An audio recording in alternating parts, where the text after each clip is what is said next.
नमस्कार सभी बिहार वासियों को मेरा नमस्कार है, प्रणाम है। आज एक बहुत गहन चिंतन करके एक बहुत इम्पोर्टेंट विषय पे आपसे जुड़ने आया हूँ, आपसे मिलने आया हूँ। अंत तक बने रहिएगा और बहुत गंभीरता से पूरे कंटेंट को सुनिए। बिहार में चुनाव होता है, एनडीए को प्रचंड बहुमत मिलती है, एनडीए सरकार बनाती है, नए मंत्रिमंडल का गठन होता है, कई नए चेहरों को भी शपथ ग्रहण कराया जाता है मंत्री पद के लिए। अब एक बहुत बड़ा सवाल निकल कर के आ रहा है कि क्या ये राजनीति है, क्या इसे राजनीतिक है या ये राजनीति वंशवाद से प्रेरित है। ऐसा मैं इसलिए कह रहा हूं क्योंकि ये बहुत गहन चिंतन का विषय है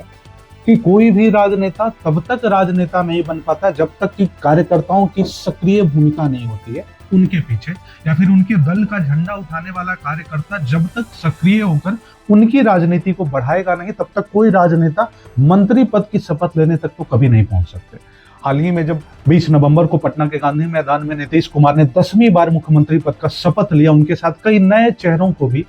मंत्री पद की शपथ दिलाई गई, जिसमें एक चेहरा जो निकल कर आया। हालांकि ये पहली बार नहीं हुआ है, बिहार में कई राजनेता हैं जो पहले से राजनीति को वंशवाद से प्रेरित करते आए हैं, जो समाजवाद की भावना तो उनके अंदर है ही नहीं, वो परिवारवाद की नीति को अपनाते आए हैं। लेकिन इस बार शपथ ग्रहण समारोह में जो नया चेहरा निकल कर आया वो है उपेंद्र कुशवाहा के बेटे दीपक प्रकाश का, जिन्हें मंत्री पद की शपथ दिलाई गई। अब आप बड़ा चौंक जाएगा ये सोचकर, ये सुनकर कि उपेंद्र कुशवाहा के बेटे को मंत्री पद की शपथ दिलाई गई केवल इसलिए क्योंकि वो उपेंद्र कुशवाहा के बेटे हैं। उनकी कोई योग्यता नहीं थी मंत्री पद के लिए, ना वो एमएलए हैं ना वो एमएलसी हैं। लेकिन चूंकि संवैधानिक ऐसी रूल है कि बिना एमएलए और एमएलसी हुए भी आप मंत्री पद की शपथ ले सकते हैं, और शपथ के 6 महीने के अंदर में आपको किसी सदन की सदस्यता लेनी होगी। हालांकि जब एनडीए को इतना प्रचंड बहुमत मिला है तो निश्चित तौर पर उपेंद्र कुशवाहा अपने बेटे को एमएलसी बना ही देंगे, बिहार विधान परिषद का सदस्य बना देंगे। लेकिन गंभीर चिंतन का विषय यह है कि क्या उपेंद्र कुशवाहा के बाद उनकी पार्टी या फिर उनके पार्टी के द्वारा जो प्रायोजित आज मंत्री पद के दावेदार दीपक प्रकाश आए हैं, क्या उपेंद्र कुशवाहा या उनकी जाति, जिस जाति की राजनीति उपेंद्र कुशवाहा करते हैं, क्या उनकी जाति में कोई वैसा चेहरा नहीं था, कोई वैसा युवा और शिक्षित चेहरा नहीं था जिसे उपेंद्र कुशवाहा बढ़ावा दे सकते थे, जिसे राजनीति में वो सक्रिय रूप से शामिल कर सकते थे, जिसे मंत्री पद का वो शपथ दिला सकते थे। अगर उपेंद्र कुशवाहा ने ऐसा किया होता तो मैं नहीं मानता हूं इस बात को कि किसी ने उपेंद्र कुशवाहा की वाहवाही में कमी की होती। और उपेंद्र कुशवाहा अपनी ही जाति, मैं दूसरी जाति की बात भी नहीं कर रहा हूं, ऐसा इसलिए चूंकि बिहार की पूरी राजनीति जो है वो जाति से प्रेरित है, जातिवाद पे आधारित है, और हर नेता यहाँ किसी न किसी खास जाति की राजनीति करके अपनी गद्दी तक का सफर तय करते हैं। लेकिन अगर उपेंद्र कुशवाहा किसी खास जाति के उम्मीदवार, किसी युवा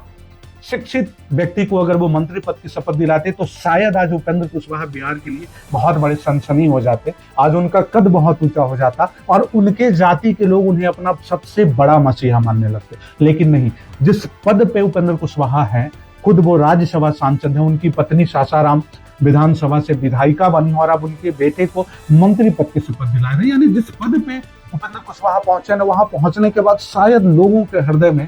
आत्म प्रेम और अपने परिवार के प्रति जो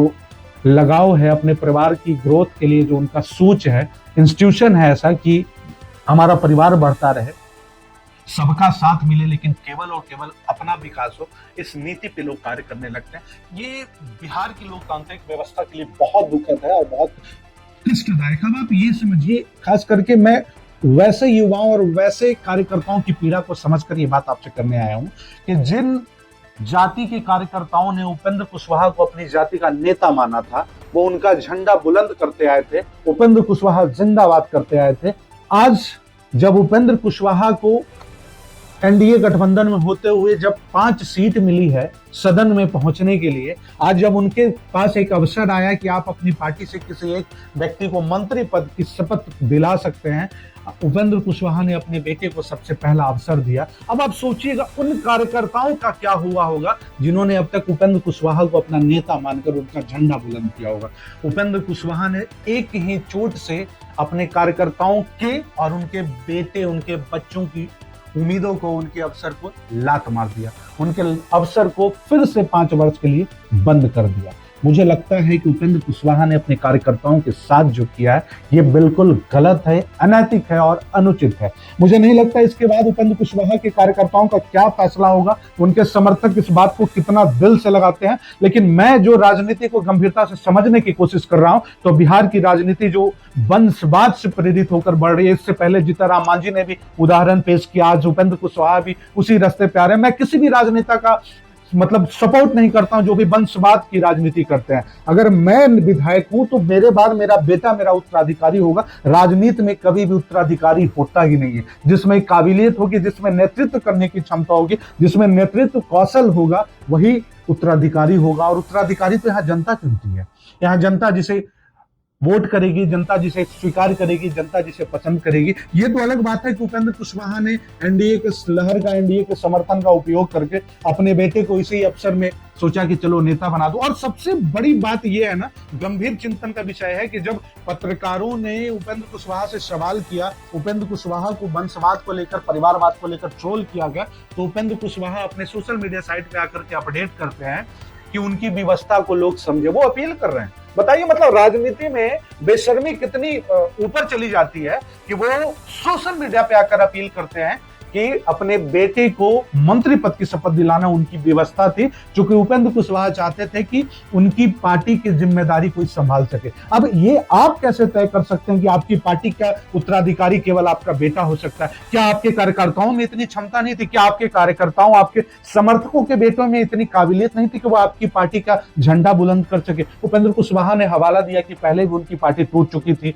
एक बार उनको विलय करना पड़ा, फिर से जब पार्टी खड़ी हुई है तो मेरे पास मेरे बेटे को आगे करने के अलावा कोई विकल्प नहीं था, और इसीलिए हमने दीपक को, अपने बेटे को मंत्री पद की शपथ दिलाई। मुझे लगता है कि लोकतांत्रिक व्यवस्था में अगर कोई इतना बड़ा नेता, इतने बड़े कद का नेता अगर इस प्रकार की बातें करे, तो मुझे लगता है इससे तुच्छ कोई कार्य नहीं हो सकता। और जो मैं समझ पा रहा हूं, शायद उस कुर्सी तक, उस ओहदे तक पहुंच करके इंसान की नीयत साफ तौर पे पारिवारिक हो जाती है, साफ तौर पे स्वार्थ में सिमट जाती है। लेकिन ये दुखद है। मैं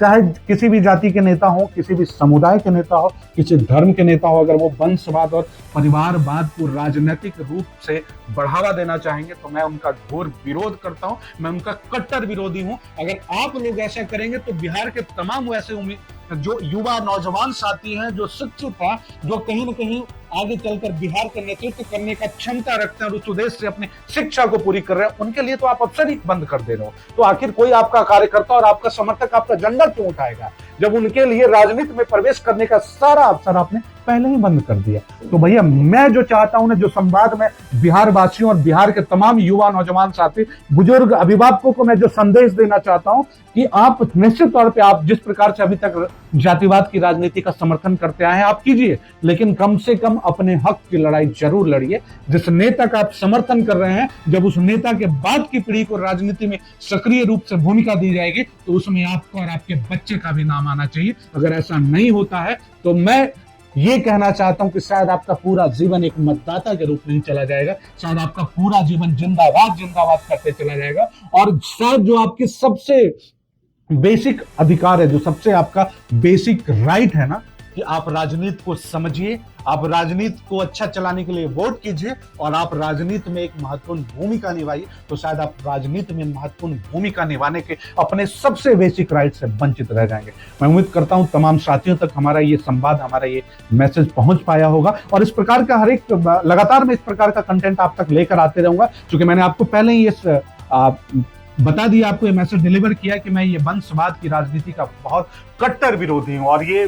खास करके बिहार के युवा नौजवान साथियों के लिए बहुत ही गलत है, उनके अधिकारों के साथ गलत हो रहा है। मैं ये नहीं कहता हूं कि उपेंद्र कुशवाहा का बेटा काबिल नहीं है, वो मंत्रालय के कार्यभार को नहीं संभाल सकते, लेकिन अगर आपके पिता राज्यसभा सांसद थे, अगर आपकी माता विधायिका थी, तो ये मंत्री पद किसी और घराने में जा सकता था, किसी और कार्यकर्ता के बेटे को ये जिम्मेदारी दी सकती थी, ताकि ये लगे कि ये राजनेता सभी समर्थक और सभी कार्यकर्ताओं की उम्मीदों और उनकी आकांक्षाओं पे खरे उतरते हैं। लेकिन उपेंद्र कुशवाहा ने अपने बेटे को मौका देकर एक बार फिर से बिहार की राजनीति में वंशवाद और परिवारवाद को बढ़ावा दिया है, और आने वाले भविष्य में सभी कार्यकर्ताओं और युवाओं को चिंतन करना होगा इस विषय पे कि आप किसका झंडा उठा रहे हैं और इसका लाभ आपको आने वाले भविष्य में क्या मिलने वाला है। बस इन्हीं शब्दों के साथ कि बिहार में जब तक युवा शक्ति जागृत नहीं होगी, जब तक युवा शक्ति अपने अधिकारों को समझेगी नहीं, तब तक ऐसे राजनेता आएंगे, अपनी जाति का आपको बताकर आपका वोट लेंगे और आपके अधिकारों को यूं कुचल कर आगे बढ़ेंगे, अपने परिवार और अपने बच्चों को वो राजनेता बनाएंगे। बस जय बिहार, जय युवा साथी।